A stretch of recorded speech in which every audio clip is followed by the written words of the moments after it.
why she may not be in the mood. Hey guys, my name is Danny and I'm your life and relationship coach. And fellas, this one is for you.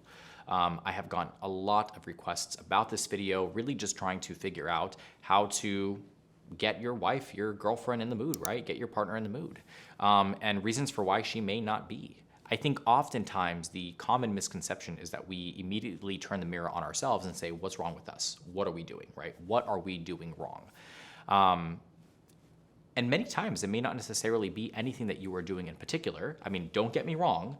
There are probably things in the relationship that are not what they used to be, right? In regards to emotional connection, communication, whatever the case may be, right? And that could be contributing to your wife not being in the mood, right? Taking a step back and reflecting and seeing if you are accountable for anything. You know, have you stopped being intimate with your wife? Have you stopped being romantic with her? Have you stopped trying, putting in an effort?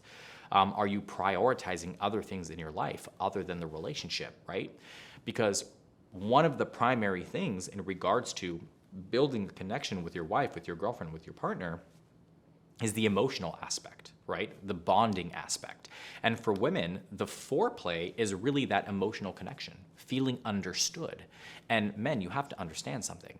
In order for women to be in the mood, in order for women to really be excited and desire you and feel desired in the same way, you have to be able to create a safe environment for them, right?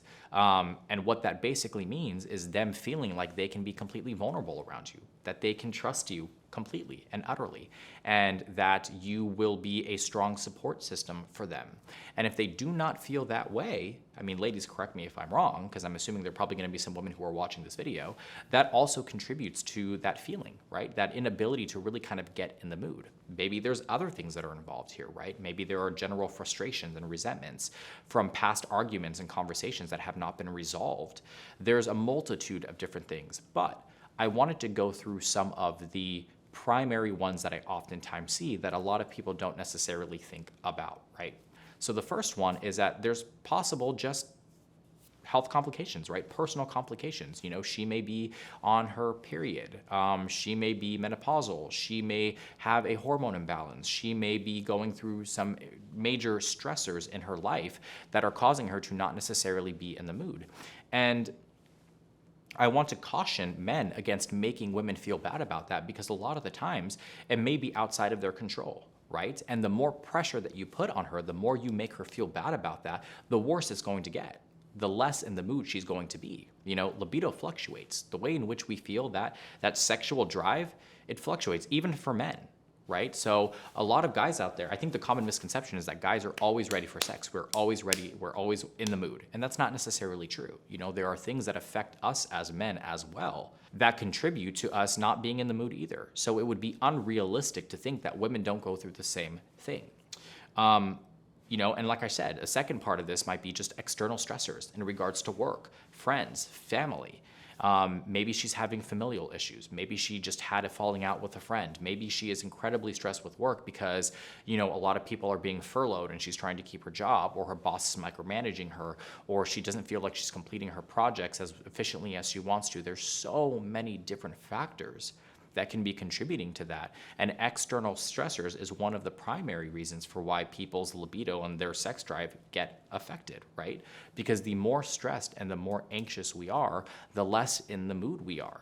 You know, sex is really just about enjoying our time together, that level of vulnerability and the relaxingness of it and the fun and all of that, the excitement. But if you're constantly stressed and anxious, it's going to be really difficult to be in the mood. So guys, keep that in mind. If you really want to get your wife in the mood, if she is coming home stressed from work and she's having a bad day, give her a neck massage, give her a shoulder rub, talk to her, let her, you know, unload on you in regards to the stuff that she was dealing with at work and she just feels like she needs to get it off of her chest. Those kinds of actions, showing her that you care and that you're there to support her, makes all the difference in the world, right? If you're just jumping straight to sex and wanting to be intimate with her, you're doing yourself a disservice. You're shooting yourself in the foot and you're not reading the room. You have to read the room, right? And in order to do that, you have to reconnect with her. You have to understand where she is at emotionally. And the only way that you're going to be able to do that is to invest time, right? To pay attention and to communicate. Another reason for why she may be disconnected or may not be in the mood is because she feels like you are emotionally disconnected. Maybe you're going through stressors at work. Maybe you are going through things in life and you haven't necessarily unpacked them and you're just kind of dealing with them on an internal level. When guys do that, we have a tendency of shutting down, right? Because we're not the best at multitasking, especially when it comes to emotions. So if we're dealing with multiple things at one time, we're going to try to internalize, deal, cope, and move on. But in that process, what you are actually doing is you are shutting her out. You're not letting her in. And one of the primary things that she wants to be able to feel is safe and to be vulnerable around you. And if you're not allowing that to happen, it could also be contributing to her disconnecting emotionally, which is going to affect her sex drive and it's going to affect her being in the mood. Another one, number 4, would be just unattractive habits, right? So maybe in the beginning of the relationship, you were hyper-focused on your physical health and your wellness and your goals and all of those things.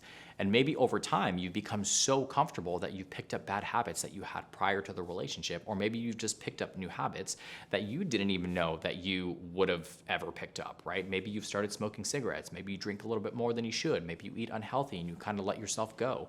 Whatever the case may be, right? These unattractive habits are going to contribute to her being attracted to you and her wanting to really kind of be in the mood in a sense. So making sure that we're taking the time to reevaluate, to take a step back and reflect and say, okay, what am I doing to contribute to this, right? It's not all her. And the final one is maybe you're just not pursuing her in the right way, right? You've gotten lazy. You've gotten comfortable. And for you, it's more so just asking for sex and actually trying to set the stage and the mood in order to build her up to want to have sex. Because that's a big primary part here, right? So just because you've been in a relationship with somebody for an extended period of time doesn't mean that you stop dating, doesn't mean that you stop putting in an effort in regards to the honeymoon phase. It doesn't mean that you stop courting her, you know? A big part of it is really that buildup, that connection, that deep bond that gets women in the mood. It's the foreplay before the sex, which is the emotional connection and the feeling desired and the feeling beautiful and knowing that you are invested in her and wanting to be in the relationship and wanting her and desiring her. It's not just about saying, hey, do you want to have sex? You know, come on guys, that's so boring. That's not how you really would go about it, and that's not what's going to contribute to you getting what you want. So if this is an area that you struggle with, I highly recommend taking a step back and reevaluating and saying, how did I court her in the beginning of the relationship? What were we doing when we were dating? What made it exciting and fun? And that's really where you want to start. And, you know, again, one of the biggest things is just kind of that general connection and feeling like you are really invested in her, and that will make all the difference in the world. If you like this video, please make sure you hit the like and subscribe button down below. If you have any comments, any questions, please feel free to drop them in the comment box down below as well. I love to read them. I try to answer as many of them as possible as well. Maybe you just need a little bit more information. You want to know a little bit more. You can visit us at www.happilycommitted.com, where we have a multitude of different articles and blogs and videos related to this topic and many other topics as well. If you feel like you just need more support, like your situation is very specific, feel free to book a coaching session with myself or any of the other amazing coaches that we have on the team, and you can also do that via the website. Again, my name is Danny. I'm your life and relationship coach.